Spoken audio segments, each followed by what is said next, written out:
Everybody, exhibitions, film, poetry, theatre and live performances are the order of the day at the 4th Human Rights Festival. This year's Human Rights Festival coincides with the 25th anniversary of the adoption of the Constitution. To tell us more, we are joined by Cornhill Chief Executive Dawn Robertson, and one of the performers is drama, vocalist and producer Tshepang Ramoba, whom will be rendering another performance later. Very good morning to you two. Thank you so much for joining us. Welcome. Good morning. Dawn, I'm going to start with you. Just take us through the background into the Human Rights Festival and what the inspiration was behind it. It was actually inspired by trying to get a festival at Cornhill that actually spoke to the values of Cornhill, spoke to the Constitution and the work that we were doing. Okay. And we visited a festival in Paris 4 years ago, which is huge. So there's over 100,000 people. And we came back and thought, well, why can't we do this? We might start a little bit smaller, just a bit smaller, but we'll build something. Okay. And so we started it 4 years ago, and we did 2 editions of the festival when COVID struck. So obviously we were one of the first people to cancel in 2020 when COVID struck, yes. and then we never had a festival in 2020, but we then did an online festival in 2021. And we're very excited to be back. I have to tell you, it's been touch and go. Not knowing, should you go go bigger, should you do this, are we going to get another wave? But fortunately, it's all survived, and the rain's kept up, and we've been having a wonderful So festival. are you going to go bigger this year? Well, we kind of we didn't go bigger, but Okay. we're definitely going bigger next year. The reason I'm asking in terms of the numbers, people might need to know, what the numbers would be or the accepted numbers and So the we're trying to capacity stick to 2,000 capacity this Okay. year. And we've reduced the festival footprint a little bit. Okay. But it's been buzzing. We had lots of people. We had lots of engagement. It was, Right. and it's an amazing mix of people, from young people to old people, different colours, races, creeds, Yeah. organizations supporting different things. We even have the nudists there this year. We have put them in a little room at the back where you Really? don't see them unless you find them, but they're there. And this is something Okay. that we saw in Paris as well. The nudists Okay. were big in Paris. Okay. So my team decided this year we had to find the nudists as well. Jeez, this trip is very, very interesting.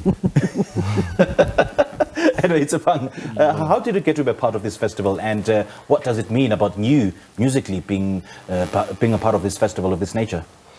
Well, firstly, I have a studio there at Cornhill, Oh, okay. the Creative Hub.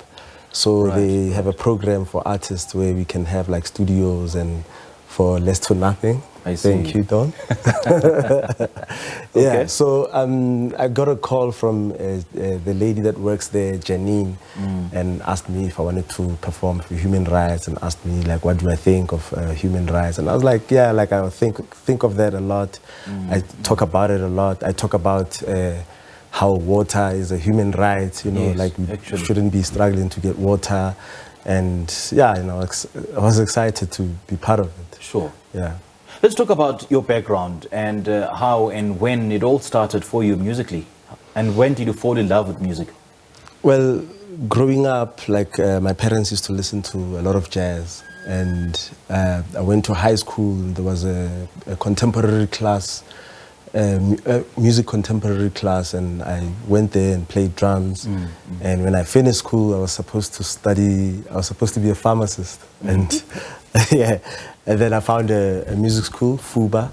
I went to FUBA, then went to TUT and studied jazz music. And then after that, I joined a band, Blackjacks, and then we toured the world. Yeah. And then I started. When Lebo studying my mentioned song. Blackjack, I was like, yeah, man, that's where I remember you from. Yeah. All right.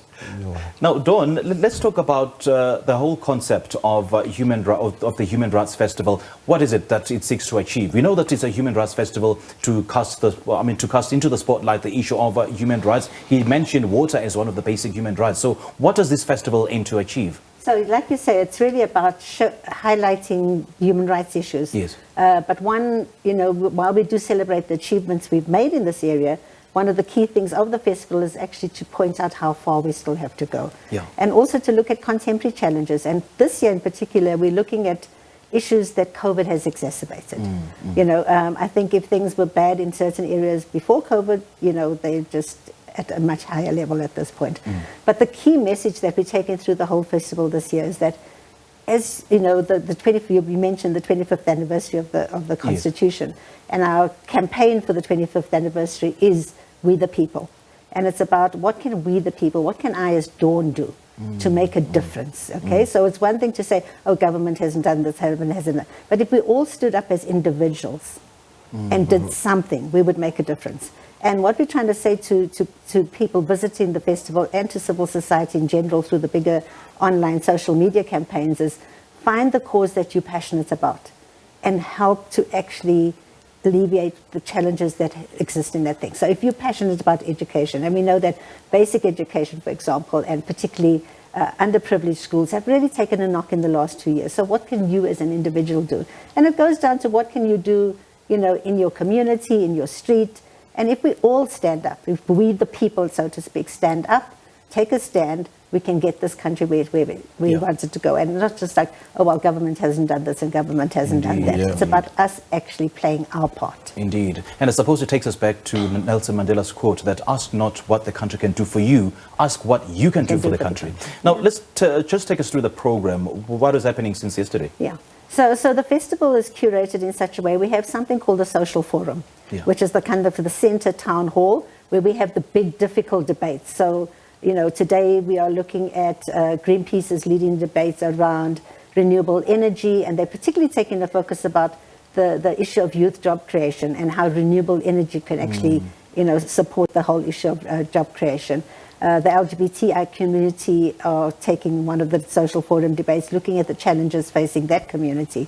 And this morning, there's actually a press conference around the anti-xenophobia march that should have happened tomorrow, which is not happening anymore. I don't think they got the necessary permissions, but they're doing a media conference, and then on tomorrow there's a huge, big a meeting or gathering on Cornwall about those issues. So the town forum or the social forum is the central thing. And then around that we have what we call the activism village. So we've got all the social justice organizations there, and they're speaking to the public and kind of engaging with the public around the causes that they support. And there's amazing engagement happening there.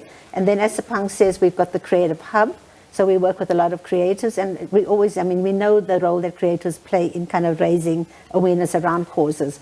So we've got the creatives there as well. We've got a book festival, which is focusing on the same sort of themes. We've got a theatre where there's productions being put on that kind of also talk to social justice and human rights issues, as well as a human rights film festival. So the arts are kind of wrapped around it. And then we end up the day with the music fest. And that's where Tshepang was performing. And then tonight we have the Solidarity Express. They're about to leave for Cuba. And they're performing tonight, as well as Leo T. Taylor, who's an up-and-coming artist, and a whole range of DJs performing tonight as well.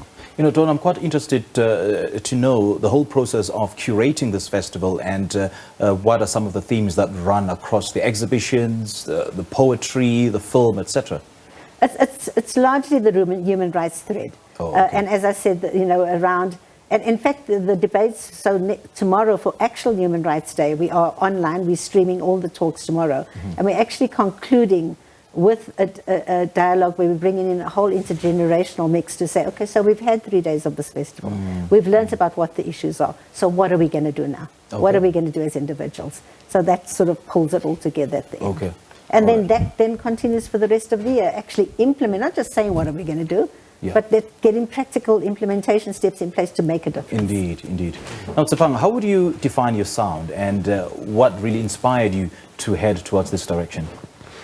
Well, my band, where I come from, it's a rock band, and it's a very urban sound. And like when we were composing, like I started being interested in composing in my own language. And because I grew up in Soweto, I don't know my language very well. So I started learning. So the music taught me my language. Your own language, and then that's how I started my solo thing of like trying to bring my culture into the music. I see. Yeah. Okay. So what should we expect tonight? Well, I performed yesterday. Oh, was it yesterday? Yeah, I performed last night, and it was really good. And there was Bravosi Mahlasela as well performing, which was great to see.